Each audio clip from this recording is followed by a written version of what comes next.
J'analyse pour vous 18 idées de jardins sans entretien.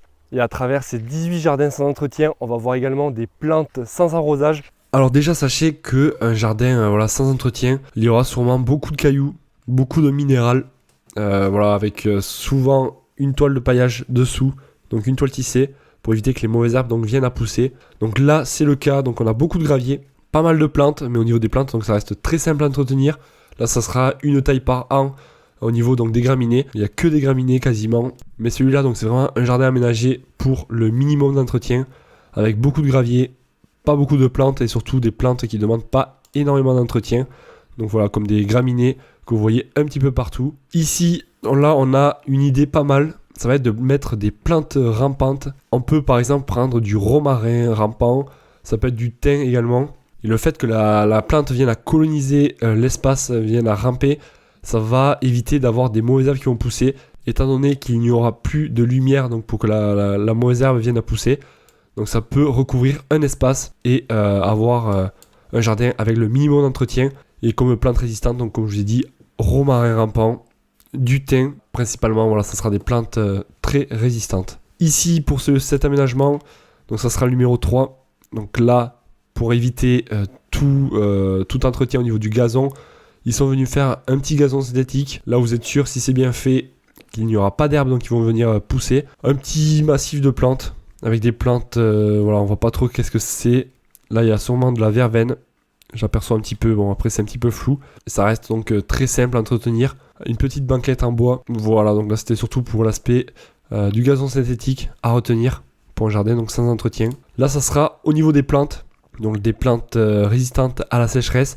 On a du Perovskaya qui est la sauge de Russie. Donc ici en violette plutôt. On en a ici également. Là, on va retrouver des sédums. Ça, je peux vous dire que c'est ultra résistant. Et ça va venir fleurir à peu près fin août, pendant quelques semaines, quelques mois. Le seul inconvénient, c'est que les escargots, donc ils s'en régalent des feuilles. Et après, on a du Rudbeckia en jaune. Par contre, ça, je vous conseille pas trop. Au niveau des plantes résistantes, donc ça sera pas trop une plante résistante. Ça demandera un petit peu d'eau. Donc là, elle y était dans le massif. Je vous l'ai dit comme ça, mais ça sera pas donc celle qui demandera le moins d'eau. Alors là, ça sera pour les paillages. Donc voilà, l'idée de mettre des paillages comme ceci. Donc là, on a des cailloux.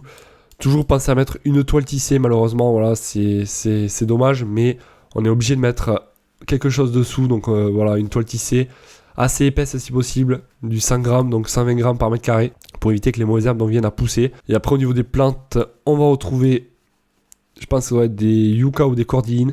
Là, c'est des cycas, donc c'est gélif, malheureusement, à du moins 3, moins 4, donc à protéger si vous voulez en mettre un.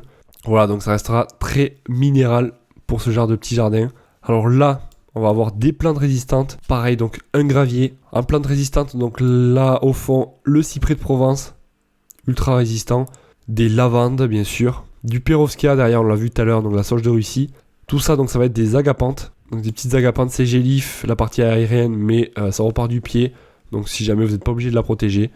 Pareil, donc là, comme je vous disais tout à l'heure, c'est bien donc l'idée de mettre beaucoup de plantes, des plantes résistantes qui vont plutôt s'étaler. On a un petit chemin en pierre, ici, avec des petits cailloux. Et ça ressemble plutôt à un jardin méditerranéen. D'ailleurs, on voit la mer juste derrière. Donc pareil, voilà, l'idée de ne pas mettre de gazon déjà, ça vous évitera d'avoir de l'entretien dans votre jardin. Là, une terrasse en bois. Au niveau des bacs au fond, j'aperçois de la prêle du Japon.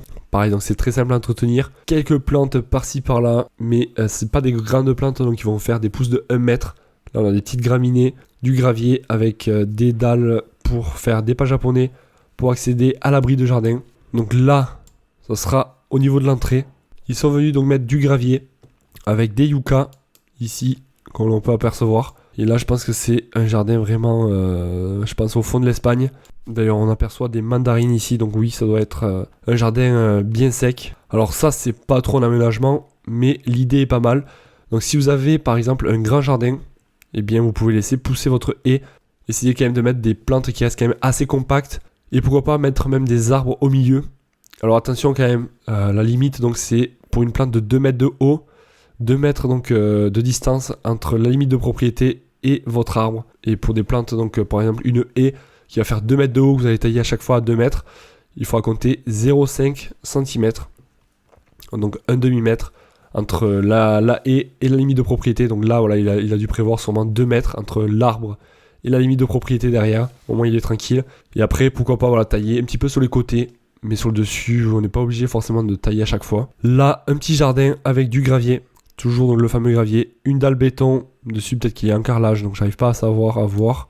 On dirait bien qu'il y a du carrelage. Des bacs. Enfin, du moins, ça a été délimité avec une bordure. Donc, important également les bordures pour retenir la terre.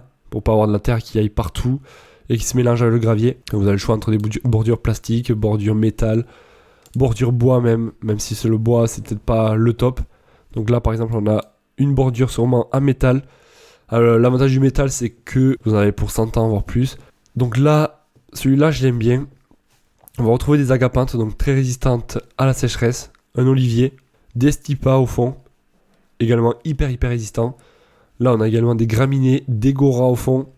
Et voilà, pas mal de cailloux, pas mal de minéral. Voilà, de mettre des galets par exemple en tas, ça fait un aspect plutôt sympa. Je trouve, après voilà, c'est mon avis. Derrière, un petit brise-vue, un brin de bruyère. Et au niveau de l'entretien, donc là, il n'y a pas énormément de choses à faire. Donc ça, c'est assez résistant en plus, au sec. Celui-là, pareil, on va retrouver des stipas, donc c'est ça, ce sont les cheveux d'ange. Donc ça demande pas énormément d'entretien. Normalement, il ne faut pas les tailler, il faut juste les peigner et enlever toutes les graines. Donc vous pouvez faire ça avec un peigne ou à la main, avec des gants. On va retrouver des lavandes, du romarin ici rampant. Donc c'est une bonne idée pour venir recouvrir un petit peu le parterre. Alors là, en soi, ce que j'aime pas trop, ça va être les galets au milieu là. Je trouve pas ça hyper joli. Et le fait de mélanger des galets de couleurs différentes avec d'autres couleurs, enfin bref, ça c'est mon avis. Mais ce que je retiens ici, ça va être les cailloux pour éviter d'avoir de l'entretien. Le petit brise-vue d'ailleurs au passage avec des piquets en ardoise, il faut aimer. Je les aurais peut-être mis de différentes hauteurs, ça aurait peut-être été un petit peu plus joli. Et au milieu, donc là ça doit être une cordine sûrement. On aperçoit une petite agave juste ici en pot, très résistante également au sec. Donc là au niveau du massif de plantes, on va retrouver les sédums qu'on a vu juste après, des graminées, des miscanthus certainement ici. Et là des yuccas donc très résistants. Alors là je pense que c'est des yuccas rostrata. On a également du pourprier, une plante très résistante. Donc ça, le pourprier, ce qui est bien, c'est qu'il va s'étaler également. Et après, ils ont été mettre du gravier, ou alors c'est de la pouzzolane, de la roche volcanique. La roche volcanique, donc c'est pas mal. Ça permet donc d'avoir un paillage qui garde un petit peu l'humidité, étant donné que la roche volcanique absorbe quand même pas mal l'eau. Alors celui-ci, pas énormément d'entretien, hormis les buis à venir tailler et à venir traiter, car avec la pyrale du buis, donc les petites chenilles, donc elles vont se régaler. Voilà, ça sera vraiment le gros entretien. Couper un petit peu les feuilles des yuccas. On a des palmiers derrière. Et après, voilà, du paillage d'ardoise.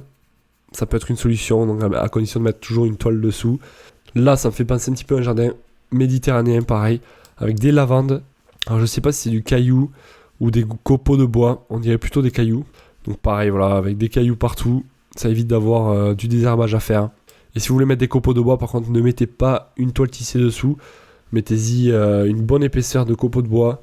Par exemple, 10-15 cm de copeaux. 10 cm, ça me paraît pas mal. Une bonne épaisseur, donc ça évitera quand même les mauvaises herbes de se développer. Pensez à me dire celui que vous avez apprécié, le jardin, le numéro en tout cas que vous avez bien aimé, ou les jardins que vous avez appréciés, pour avoir donc un jardin sans entretien. J'espère que vous aurez retenu pas mal d'idées, notamment les cailloux, le fait de mettre des plantes rampantes et des plantes résistantes au sec pour éviter les arrosages. Pensez, si vous le souhaitez, à télécharger le guide que je vous offre en description. Il s'agit de 4 vidéos qui vont vous apprendre à aménager votre jardin sur de bonnes bases. C'est gratuit et n'hésitez pas à mettre un gros pouce en l'air si la vidéo vous a plu. Moi je vous dis à la prochaine, passez une excellente journée, soirée. Allez, ciao ciao.